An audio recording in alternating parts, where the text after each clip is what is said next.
See this? I wrote that. You wrote this. So this is kind of odd. I was talking with my wife, and she goes, "Who do you have on for your next pod?" And I said, "Ron Kinscherf." Am I saying that name correctly? Yes, I practiced in the mirror. I'm sure. And she goes, "Oh, okay." And then during dinner time, this is during the dinner prep, and our 5-year-old, she's almost 5, pretty close, a few days. She goes, "Hey, Dad, do you know about Flyer Amy?" Like she shoots through the air, Yeah. and she's just, like, "Do you know about all the ants? Do you know all the ant stories?" She goes, "There's a bunch of them." Mm-hmm. So I did not know what she was talking Right. about. So I go, "No," and she's telling me stories about the ants. Mm-hmm. Okay, so she's telling me about this, but I don't know that she's telling me about this. Right. I don't know that. Mm-hmm. We're talking about it. Then at bedtime, she goes, "Will you read me a story?" And I don't know what do you think about this? Do you know how sometimes parents, guardians, caregivers, grandparents, friends, when a child says, "Will you read to me?" Mm-hmm. That is a huge responsibility. And you can say yes or no. Correct. But sometimes people say no. Correct. So, for example, sometimes in the past, I have said things like, "I'm really tired. I'm sorry. It's too late. It's 9 o'clock. I could have read you an hour ago, but you screwed around. Mm-hmm. You brushed your teeth for 45 minutes. So now, no, I've done that. I'm not saying I'm proud of that." So she gets this book out, and I'm looking at it, and I see your name, and I'm like, "Oh my gosh. That is so random. Where did you get this?" You want to know where? So the Maker's Market. Everybody, this is Ron Kinscherf, and he wrote this amazing book, and there's lots of things that we're going to learn about this guy right here. You and I booked a long time ago. Mm-hmm. You said, "Hey, we should do a pod because you're doing some kind of big At the library, yeah. Yeah, so we're going to talk about that. Yeah. So a week or two ago, during the Maker's Market on the Promenade, that Quincy Brewing Company kind of produces, the Quincy Public Library had a booth. Oh, I didn't know about this. Okay. So Quincy Public Library, and the woman who was there is a woman named Carrie Hummel. Okay. And she's from Quincy,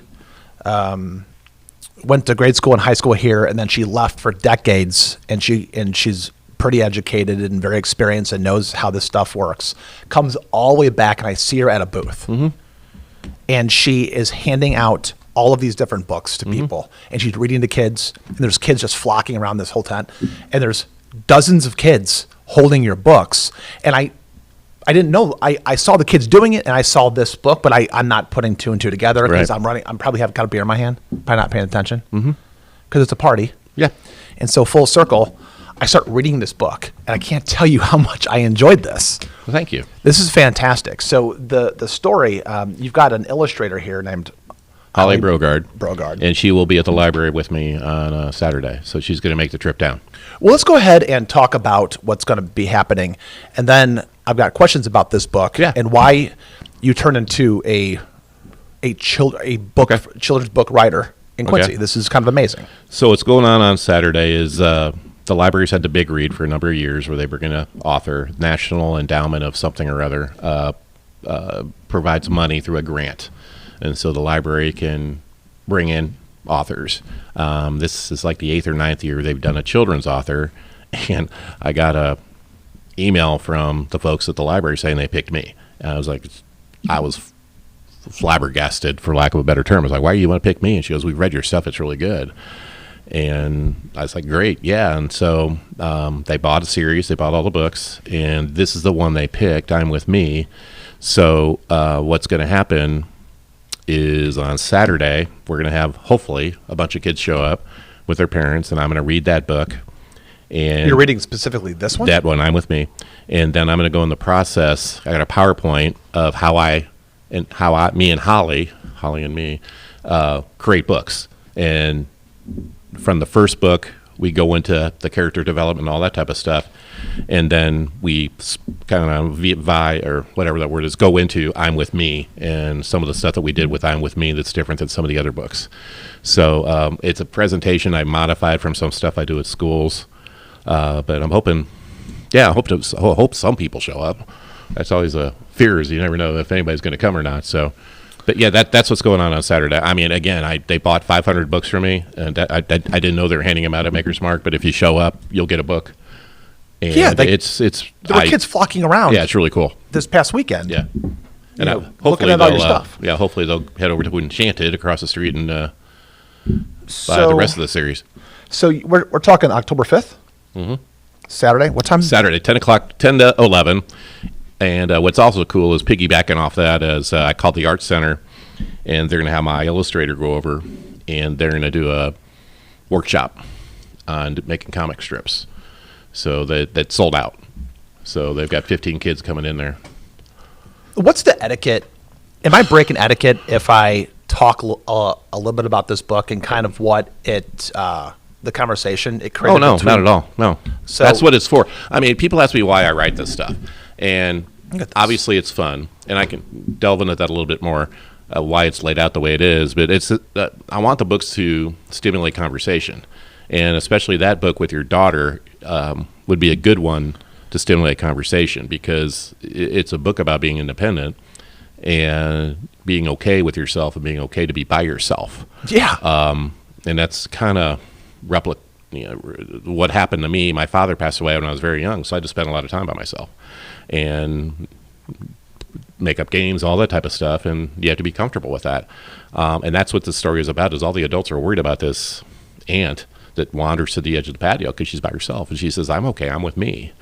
And then I'm waiting for a friend, and then at the end, the friend shows up. Yeah, and when the friend shows up, yep, that's a neat reveal. Yes, thank you. I thought that was really neat. And that's one of my favorite lines I've ever written, is the last line of the book where, doesn't your friend make me feel all warm inside? And it's the sun is the friend that comes up over the horizon, and doesn't my friend make you feel all warm inside? So kind of towards the end here, when the queen is talking to, so there's a queen ant talking to a worker ant, I guess? Just another ant. A young ant, yeah, Allison. Yeah. And so the queen is really nice, and she's smiling, and she's what she's doing is she's taking time off of her busy schedule to sit with this young ant. Yep. She doesn't have to do it. That's cool that you got that aspect of it, but yes. And she is patient, and she smiles, and she's understanding of the little younger ant. She thinks it's cute. Yeah, she's like, oh, I'm waiting for a friend. Well, I'll spend some time with you. I'll spend some time, yeah. I mean, this could be in real life at a bus stop. Yes. It could be in a park bench amongst humans. Mm-hmm. And then when the little ant says, she's like, you're all alone. And what it did was my 5-year-old and I were talking about the difference between being alone and being lonely. And being alone is okay. Yeah. Being alone is great. We talked about how, this really sounds crazy, okay? This is how I talked to my 5-year-old. I go, when you're born, unless you're born with a twin, you're coming through the birth canal. You're being born alone, and then my 9-year-old comes in. She's like, what are you talking about? Mm-hmm. I said, listen, you can die alone too. You can be in a room full of people. You're still going to die alone. No one's going to go through it with you. Right. It's a singular experience. And so this is wild that we're talking about this. You gave the reveal at the end of this. So to just kind of reiterate what you said was, and this is for the parents out there, okay? The very last page, there's a reveal about who the friend is. And you said it's the sun. It's the sun. She's waiting for a friend, and it's the sun comes up, and she enjoys the sunrise, and she says, doesn't my friend make you feel all warm inside? And the queen agrees. And the queen puts her arm around Allison Ant and says, yes, she certainly does, Allison. She certainly does. Yeah. Let me tell you, bro. Oh my gosh, this is one of the best children's books, and we got a local in Quincy writing books like this. Thank you for doing Well, that is very flattering. That's fantastic. Well, thank you. Well, no, because so what's interesting about this book is when I wrote it and sent it to my proofreader, and that is the 6th book in the series, she goes, Ron, there's nothing going on in this book as opposed to my other books. And because all she read were the words, obviously. And I said, well, I'm going to do it. It's special to me. I think there's something there. And she goes, okay, here's your edited document with 76 mistakes. And yes, 76. And then I changed it, and I did it, and it's been one of my most popular books. Honestly, it's been one of my most popular books. And when the library chose this one, I was like, it kind of confirmed what I thought about it. And it was really kind of cool. I mean, it's difficult to be in my position and create something like that, and in a weird way, I don't want to brag about it, but I also am proud of it. Does that make sense? Yeah. I don't want to toot my horn like I'm the greatest author in the world, which I'm not. But I'm just really proud of how that turned out, because when you create something and you get the message across you're trying to get across, that's a really good feeling, if that makes sense. I noticed, so Muddy River there's another pod. I was scrolling through the Facebook feed to kind of take a look, and I noticed you did a pod. It's an 8-minute pod a couple days ago. Yeah, with the Book Nook. Yeah. Yeah. With the library. Did you go into, I did not get a chance because I was at work. I didn't get a chance to click on it. Mm-hmm. Have you already talked about how you got into book writing? And because I don't want to. Not in that podcast, no. So I really want to know this. Yeah. So I had a real job. I was an IT consultant for 30 some years. I was working for a company out in Springfield. And I just get tired of it. I just was worn out, burned out. I wasn't sleeping. I was that type of thing, just done with the rat race type situation. So I was talking to my wife about it at dinner table, and she said, just quit. We'll be okay. I was like, that's money. And she goes, just quit. You're not happy. Just get out of there. So I got out of there. So I put in my 2 weeks, and then one Sunday, we always have family dinner. Everybody comes over on Sunday. And we're sitting around, and so, Dad, what are you going to do? That type of conversation. I go, well, I don't know. I'm joking around. I could be a bus driver. They need bus drivers. I could wait tables, just bouncing around ideas. And my daughter-in-law says, Ron, you should consider writing children's books because of the way you play with your grandchildren. And I didn't take it really seriously, but what I was doing with the grandkids is, specifically one is when I'd put him down for a nap or whatever, he would look around the room. He'd say, Papa, tell me a story. I said, okay, about what? And he'd look around the room and pick some random object, like a medicine bottle or a ceiling fan or a pillow. And I, on the spot, would have to make up a story. So that's what I was doing. Then he would ask his parents to do that at home. And they were mad at me because they couldn't do it. And so that's kind of how this all got started. So I didn't really think that was an idea.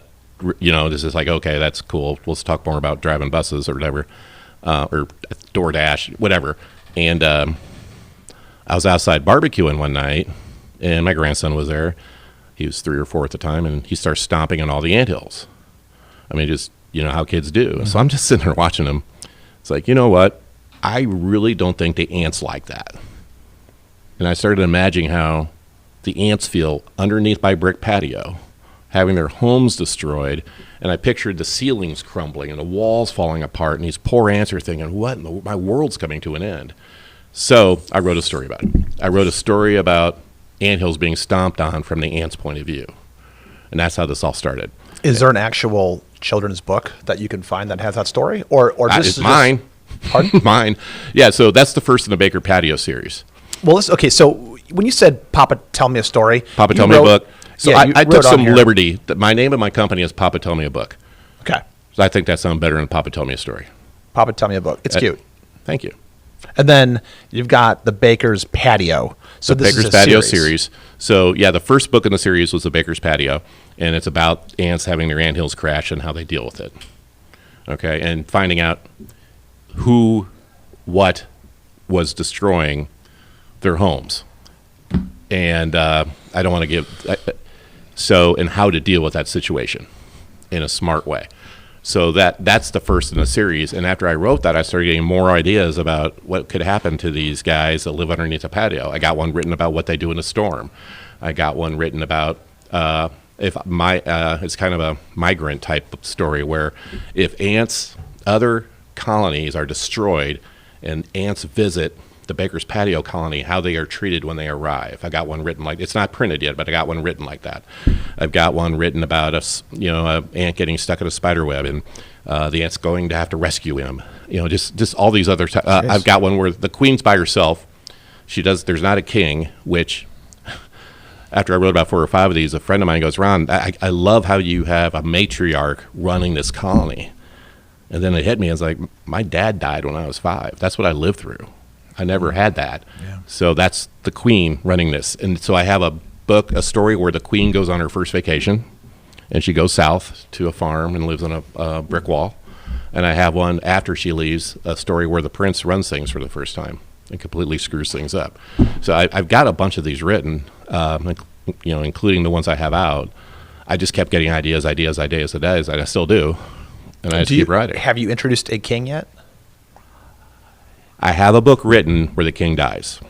So, and it's the book I have just come out. It's called Adorable, and it's about the queen having a baby named Adorable. They call her Dora, and the prince finding out, and he gets really, really upset because it turns his world upside down. Because now his mother, he's fighting for attention with his mother for the new baby, which happens in real life all the time.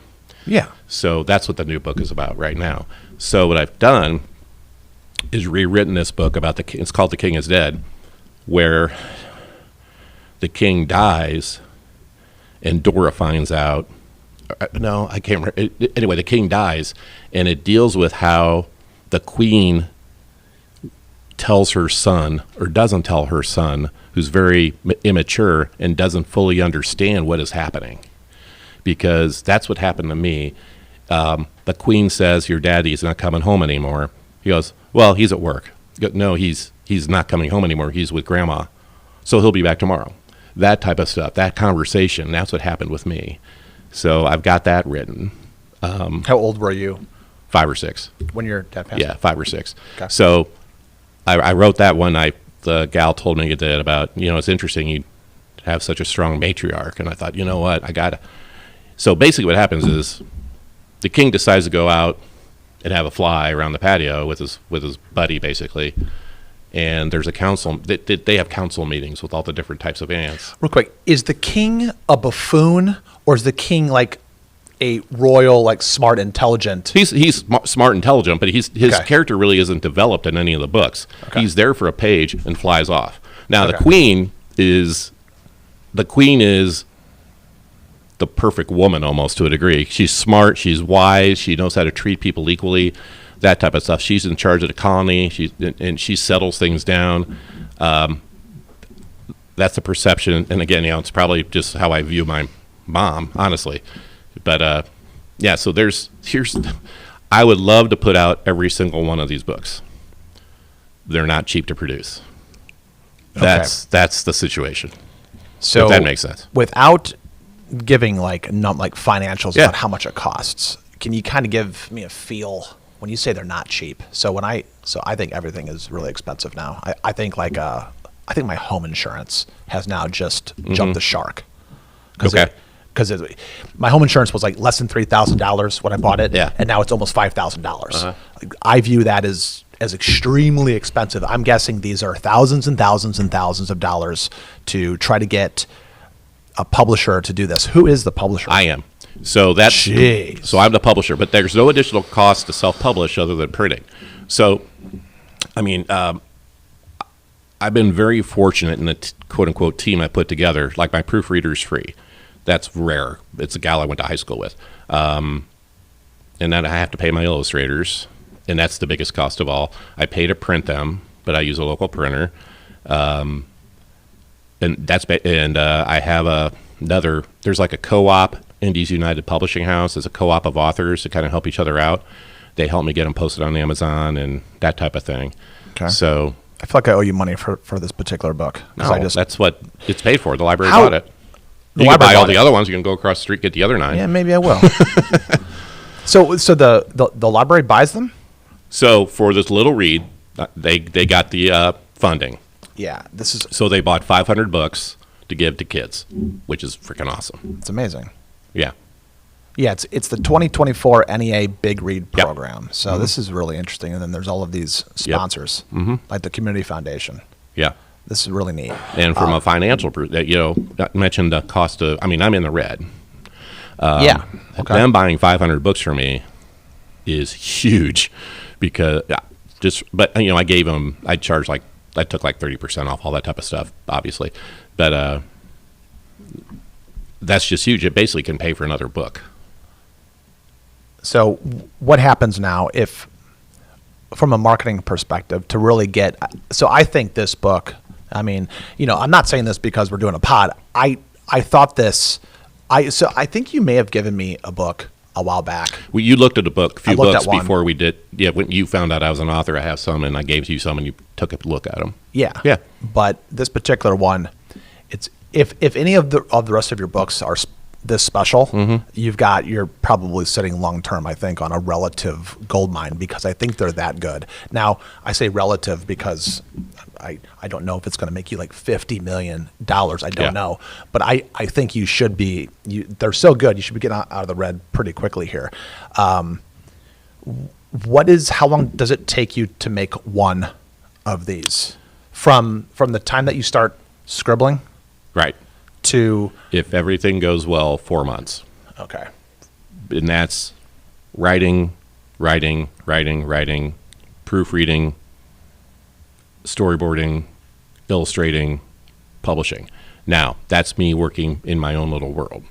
If it gets picked up by a publisher, which I have a book picked up by a publisher now, it could take a year, because the process is agonizingly slow, because I'm not the only author they're working with. There's other authors that's going through the exact same process at the exact same time. So their time is divvied up between me and Bob and Sally and June and all that type of stuff. So this is the weirdest industry I've ever worked with. Well, I've sold to all kinds of different industries in my career. Publishers don't want the book like that. Agents don't want the book like that. They want the story. They want 2 pieces of paper with words on it. Can you explain that? No, but that's what they want. I sat on a call. I thought that I did it right, and then I could send this book to publishers and be, okay, great, the book's done. They want the control over how the book looks, hiring the illustrator, editing it, all that type of stuff. That's why they only want the manuscript. And I don't know how in the world anybody knows what a children's book looks like just by 2 pages. Because you don't have the imagination of the author, what he's seeing when he writes that story. Now, a Grisham novel, all that type of stuff, I get that. You can send in your 300-page manuscript, and off you go. Children's books, I don't understand that at all. So generally what happens is I would write my story 2 or 3 pages long. I would email that to what's called a slush pool or whatever. So let's take Penguin Books, for example. They have an inbox where there's author after author after author after author all sending their manuscripts into them. I can imagine how many people are sending manuscripts in. Then if you're lucky, somebody will look at it. Then you're lucky if they choose you. I'm still hung up on the 2-page thing with what do you mean? With no illustrations. This takes, this is just about 2 pages tight. You get that part, right? Yeah, sure, of course. Yeah, but they don't want illustrations. I completely. So your illustrator, this is, the way that you wrote it very carefully. But when the queen is sitting very patiently with her hands in her lap, trying to be nice to the little ant, and she's probably busy, but she's just going to sit there and wait for the ant's friend to arrive. Okay. But the illustration ties that in. Where'd you find the illustrator? So I tried to look local. I couldn't find anybody local because I'm trying to keep as much of this local as I can. So I just Googled illustrators, whatever, and there's a website called Upwork that matches authors with illustrators. It matches, you can get ghostwriters there, editors, all this type of stuff. So you post a project, and people bid on it. So the first book, I was looking for somebody cheap. So I had no budget, had no money. I had no idea how much this was going to cost. I'd never done this before, so I had no idea what the illustration was going to cost. I'm flying by the seat of my pants, okay? So I found a few and interviewed a few, and I found this gal who was still working part-time in graphic design for Trader Joe's, and she wanted to get into illustration. And we had a talk or two, and I said, hey, I have no money. If we do this and it works out well, I've got 10, 12 more books written, and we can go on from there. And so we agreed on it. And that's the Baker's Patio, and she's been with me ever since. And she's really good. Really good. Really good, and we figured out a style. So basically, if you look at here, I don't know if you remember the video Take On Me by Aha. Oh, yeah. The pages are based on that It's in video. black and white. It's black and white animation. With sketches. So the book is based on the Aha video, Take On Me. So anything that's important in these books, this one's not so much. You had one This page specifically here with the queen flying, we could easily have all the background, green and all that type of stuff, but we left that gray so the queen pops a little bit more. Yeah. And this is one of my favorite pages because this is the one where the queen finally gets away from the colony and gets to stretch her wings and gets to spend some time on her own as she heads to see Allison. And that's just the way we designed it. And also, and this is all from reading. These pages here, notice what the words are on. They're on white. Yeah. All of my book, you'll never see a book of mine have lettering on dark backgrounds. Because where do you read your stories? Well, right. I mean, it's at nighttime in the dark. Yeah. And it's so frustrating. Wow. To read children's books and you can't read the darn words because the room is dim. So all of my book, and this is just stuff I learned reading to my grandkids. So that's the way these are designed. And there's a lot of other little things like that. I make sure I don't use words my grandkids don't know. Okay. Because, and I don't know if you run into this with your kids, when you read to your kids, do they ask you, what's that word mean? Sometimes. That's the problem, is because a lot of times they won't ask you, so you're reading something to them that they don't know what the words are. I feel like they don't want to admit it, or, it's kind of like, when you learn a new word, and then you come across it the rest of the week over and over and over again, but somehow the brain is kind of like turning it off before, because you probably heard it lots of times, but you kind of gloss over it. That's what I've done, like with reading books in college and things like that. I go back and, when you learn something new, but my kids, so I think like the word dandelion, that's like the hardest word to say in your book. Yeah. Probably. Yeah, but I think every kid that's 3 or 4 or 5 knows what a dandelion is. Absolutely. So that's the main thing, is I try to use words that kids know. Also, the prince's name is Aunt True. Yes. Yeah. And it's Queen Antasia, so. Yeah, I think it's really neat. So you did a really good job. How much longer are you going to do this? I don't know.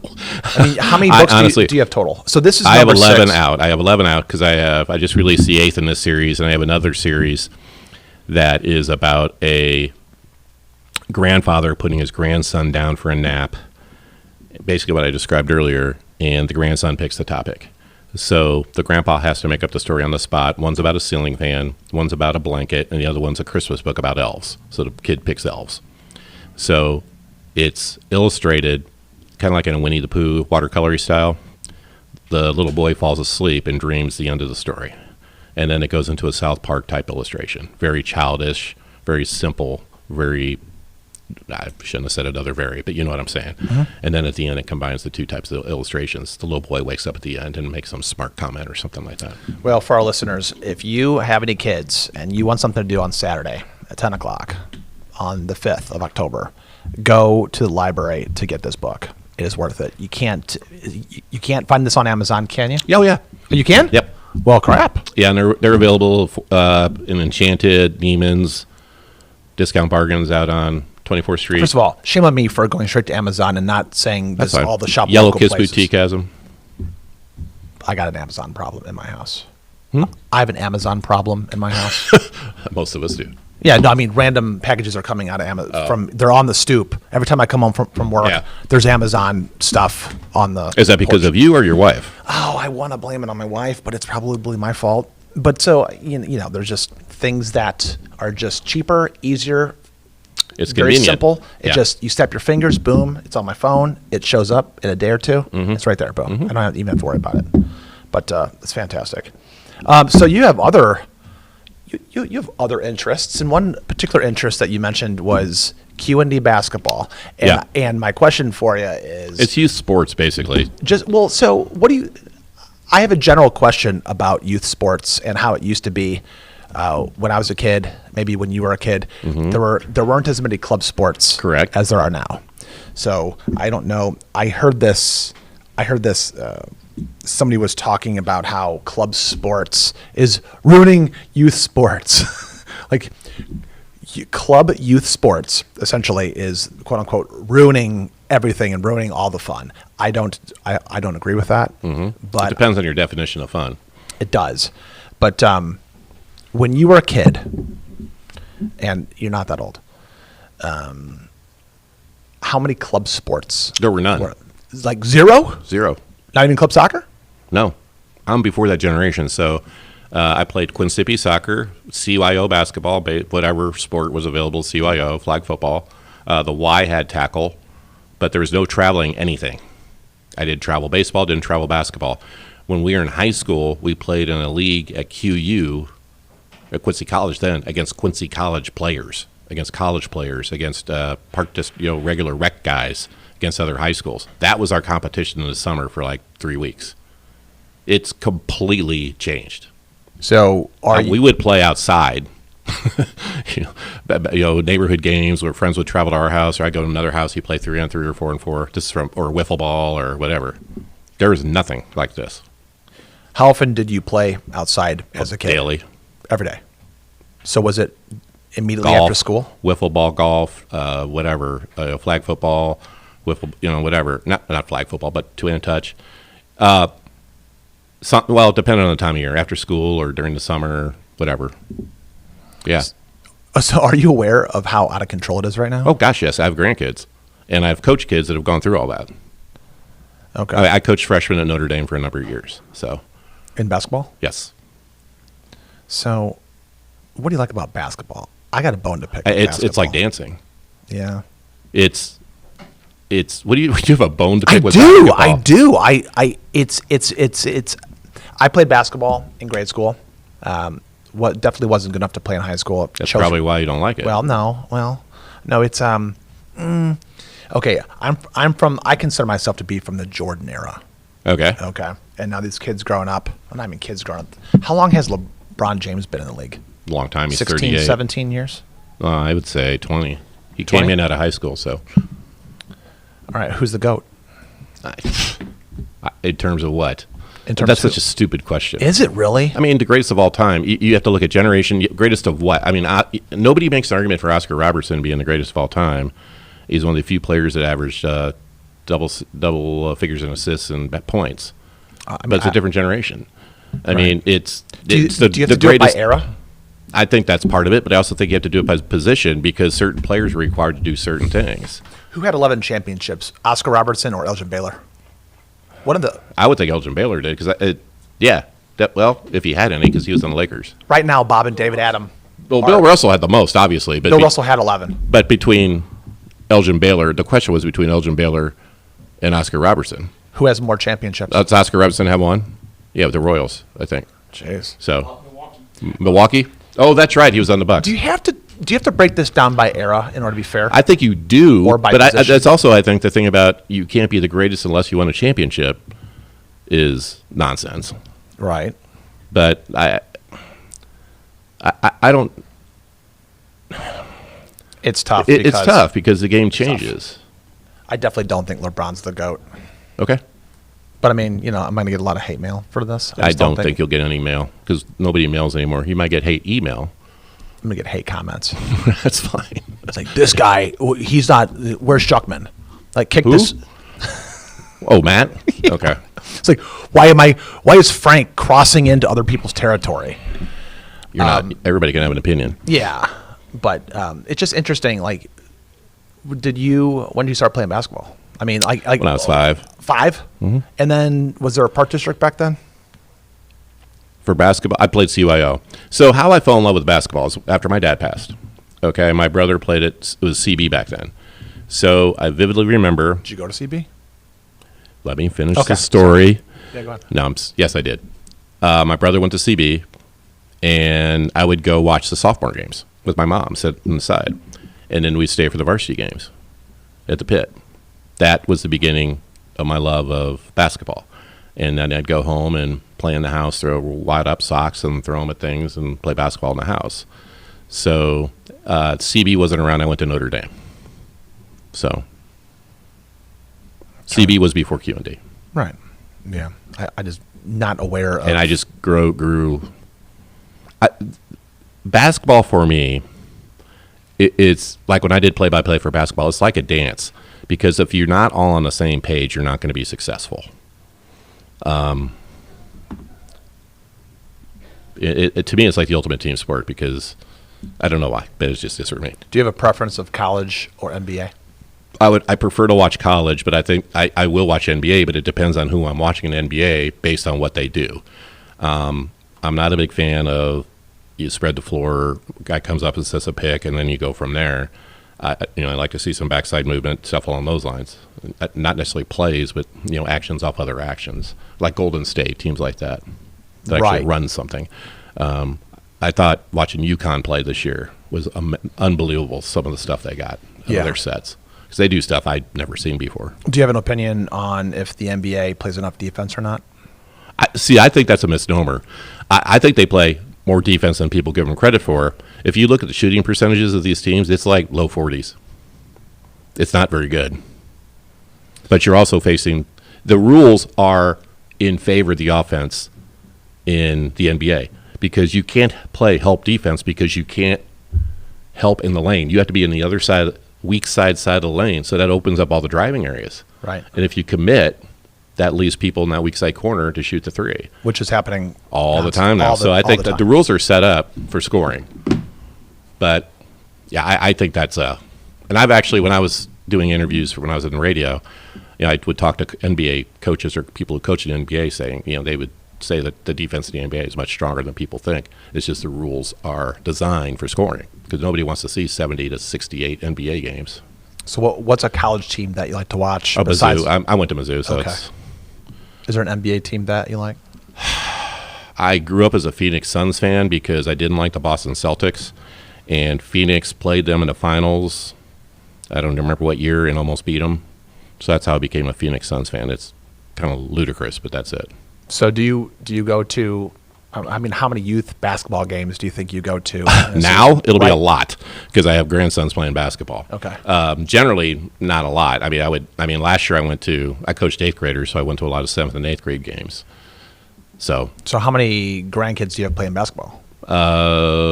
Might be 2 this year. I mean, I was going to a T-ball game about every night this summer. It's just nuts. It's crazy. It's a money grab. At that age, 4-year-olds playing T-ball. You think it's a money grab? Oh, God, yes. Like, what do you mean a money grab? It's like, the park district making money. It's $20. That I have to spend to have my kid run to the wrong base when I should be in the backyard throwing wiffle balls to him. Oh, okay. Oh, I see what you're saying. Yeah. You know what? When all 3 of my kids have played T-ball, I've been through that whole thing. And what I think the number one thing about T-ball, the number one thing that the kids learn, I mean, obviously hitting the ball and being in a social situation and don't kick dirt. That's a big one. But you know what the number one thing that I've seen is drop the bat. Drop the bat. Don't throw the bat. I've seen coaches get hit. Have you ever seen like a kid, they swing? Oh, yeah. And then they let the bat go. But you could teach the same thing in the backyard. But they run to first base with the bat. And all the parents on both sides are like, drop the bat. Yeah. And I think that's the number one thing. Is it cute? Yes. Is it necessary? If the park district did the kids eat free or kids play T-ball for free, if they did it for free, you would. I think it would be back off the money grab. I still don't. Oh, I bet. Yeah, there's no money involved other than having to bring treats after the game. Right. I got a real problem. I think the social aspect of it is great.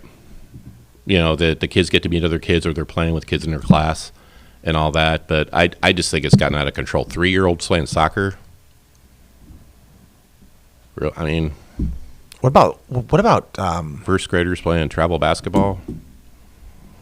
Stuff like that. So if the money grab for the 3 and 4-year-olds playing T-ball, what about 3 and 4-year-olds playing basketball? Same thing?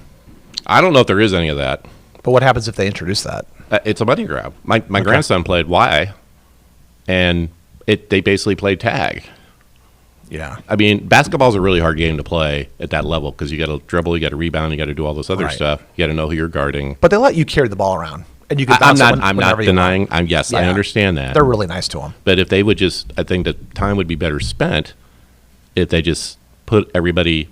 They gave the teams gym time, and they worked on stuff rather than just running up and down the court. And you got teams that are carrying it like a football, and that's just my opinion. It's ridiculous. But the 2 biggest problems I have with the youth sports right now is two things. When you're on a mass text with a bunch of parents and the coach said, don't forget about practice tonight at 6 o'clock, then you have one idiot parent after another liking it. That's your problem with youth sports. That's one problem I have. Okay. The other problem I have is the ridiculous treats at the end. So you are going to play this game and you really want your kids to eat a meal, like, protein, vegetable, starch, whatever. And those kids are begging you to eat their king size marshmallow treat. Right. And like 14 Capri Suns. They want to eat this in the car, and then they go home and they do not want to eat their dinner. Those are the two problems. I don't have problems with the $20 money grab that pays for the hat and the shirt. That doesn't, because really. What about the emphasis on keeping score and winning? They don't really do that at the early stages. They do it like in 3rd or 4th grade, don't they? 3rd or 4th grade is when they start to keep score, like in Should baseball. At some point, you have At some point you do, but I think that's way too early. Because I think that gets the focus away from what's important. Yeah. In my theory. Yeah. It's like maybe there's such an emphasis on the wrong aspects of sport, in my mind, in my opinion. I think it should be about fun, first and foremost. It should be about learning. And I was thinking about this podcast earlier today, and I think there's a difference between being successful and winning. And I think that's when it should be taught, as being successful, knowing how to play the game right, knowing how to treat your opponent with respect. And I think you can be successful and lose because you did everything right. And there's so many things out of your control in a sport, in a basketball game, in a baseball game. A ball could hit a rock and go the wrong way. And that may determine whether you win or lose. And everybody gets all upset that they lost, but it was something completely out of their control. But I still think you can teach those kids that they're successful if they did everything you taught them to do and did it with respect and integrity. That's what I think is getting away from youth sports. Yeah, I like that. I mean, I would ask the question, at what age I think can it be like an age where you start keeping score? I think 5th and 6th grade would be okay. But is that like 10 years old? Yeah. But again, I don't think it should be the end-all, get-all. And I think that's part of it is, and I think a lot of parents will come home, and I had this discussion with somebody who's like, what is your goal when you coach? And even in the freshmen, I go, I just want them to get better and be prepared for next year. What's your record? I go, I don't have no idea what my record is. I never knew what my record was. I go, how do you not know? It's like, that's not what's important, because my job was to prepare them to be a member of the varsity, whether we won or lost, and also to keep all the kids engaged. So I never knew what my record was.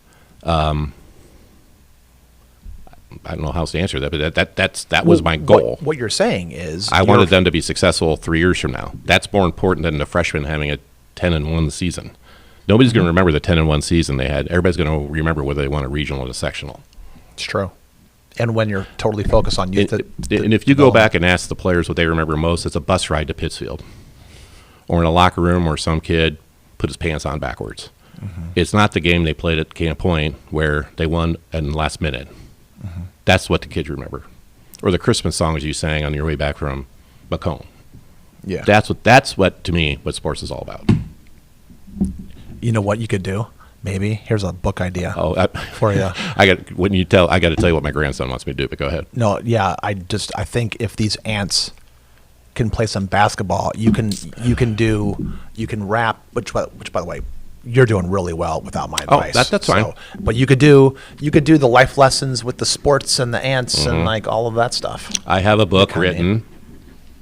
It's called Ant Ball, and I basically one thing about my books is the ants don't do anything humans do. They don't celebrate holidays like humans do, any of that type of stuff, because they don't know what humans are. Basically, They just think they're monstrosities. So they invented a game called Ant Ball, and the end is the kid actually strikes out. He doesn't win the game. And the lesson learned from that is he tried. And everybody's okay with it. I love that. Yeah. I don't know if I'll ever get to print it, but we'll see. I'll tell you what. So that's the funny part. My grandson keeps going, Papa, you got to write a book about baseball. It's like, it's written.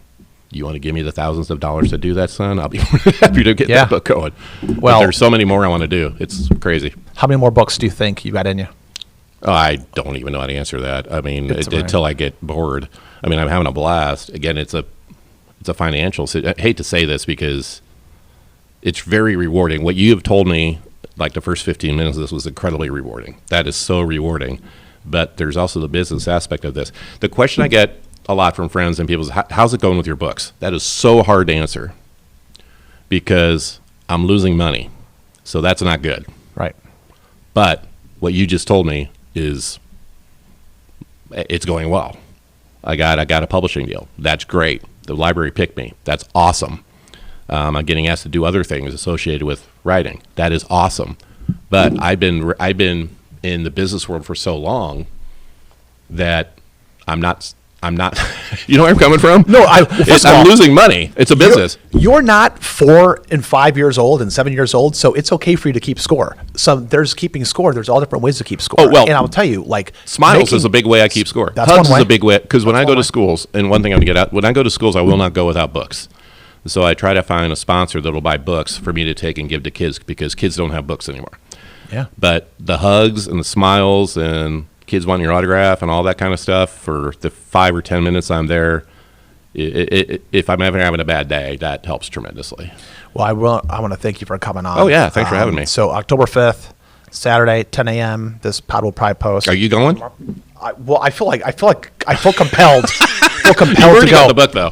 Well, so I'd love to meet your daughter. Yeah, my daughter's name is Press, and the 9-year-old is Alejandra. I'll sign it. And will you sign it? Yeah. Oh my gosh. Well, I got a Sharpie over there. I'll do that. Oh yeah. Okay, great. Hey, thanks so much. Yeah, it's great seeing you. Appreciate it. Thank you. Yeah. See ya.